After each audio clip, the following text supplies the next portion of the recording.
Hi guys, welcome to Study Couch. तो अभी recently Japan का जो हायाबुसा 2 स्पेस क्राफ्ट है वो काफ़ी ज़्यादा न्यूज़ में है, जिसको जाक्सा जो कि जापान की एक स्पेस एजेंसी है उसके द्वारा रेगू एस्टेरॉयड से सैंपल कलेक्ट करने के लिए लॉन्च किया गया था। तो अभी रिसेंटली जाक्सा के द्वारा ये अनाउंसमेंट की गई कि जो हायाबुसा 2 का स्पेस क्राफ्ट है वो जल्द ही अर्थ पर लैंड होगा। तो इसके बारे में पूरा डिटेल में हम एनालिसिस करेंगे, और अगर आपको ये वीडियो यूजफुल लगे then do like, share and subscribe to Study Couch. Okay, so let's start. तो एकदम बेसिक से स्टार्ट हम करते हैं।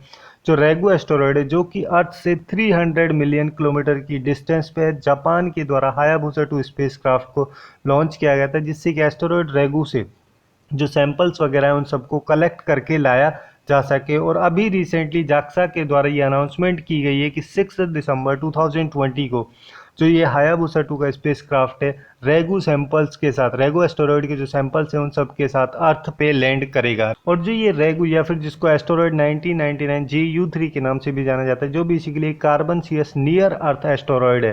कार्बन सीएस एस्टेरॉयड मतलब बेसिकली जैसे एस्टेरॉयड बेल्ट जो होती है उसके आउटर एज पे जो एस्टेरॉयड्स पाए जाते हैं उन सबको कार्बन सीएस एस्टेरॉयड बोलते हैं। और वर्ल्ड में जितने भी नोन एस्टेरॉयड हैं उनका 75% जो है वो कार्बन सीएस एस्टेरॉयड होते हैं। इनमें सबसे ज़्यादा लार्ज अमाउंट में कार्बन पाया जाता है। उसके अलावा जैसे इनका जो एल्बिडो जो होता है, मतलब कि जो जिससे कि सोलर रेडिएशन जो इस पे पड़ती हैं उन सबको रिफ्लेक्ट करने के लिए एल्बिडो के द्वारा मेजर किया जाता है। और इनका जो एल्बिडो होता है काफ़ी लो होता है, 0 से 1 की रेंज में होता है।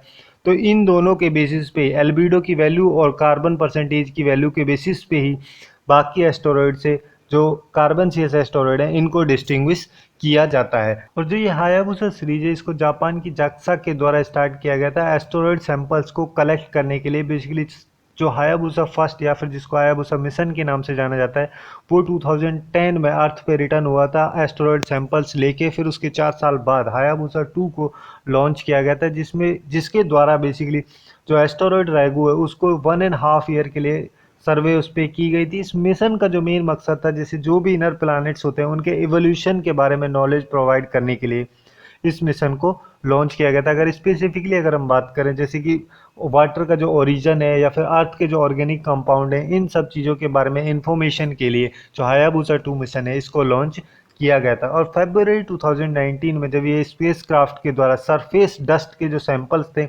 रेगो एस्टेरॉयड से उन सबको कलेक्ट कर लिया गया था। फिर उसके बाद में जुलाई 2019 में स्पेस क्राफ्ट के द्वारा जो अंडरग्राउंड सैंपल्स थे उन सबको भी कलेक्ट कर लिया गया था। इस वजह से ये काफ़ी ज़्यादा इंपॉर्टेंट है, क्योंकि इस मिशन में जो अंडरग्राउंड सैंपल्स हैं एस्टेरॉयड के उन सबको भी कलेक्ट किया गया है। और ये फर्स्ट टाइम है वर्ल्ड की स्पेस हिस्ट्री में कि किसी एस्टेरॉयड के जो अंडरग्राउंड सैंपल्स हैं उनको भी कलेक्ट किया जा रहा है हायाबुसा 2 स्पेस क्राफ्ट की हेल्प से। और नवंबर 2019 तक, जब तक इसने दोनों स्पेस क्राफ्ट और अंडरग्राउंड जो सैंपल थे उनको कलेक्ट कर लिया था, उसके बाद ये अर्थ के लिए लेफ्ट वहाँ से रेगू एस्टेरॉयड से कर गया था।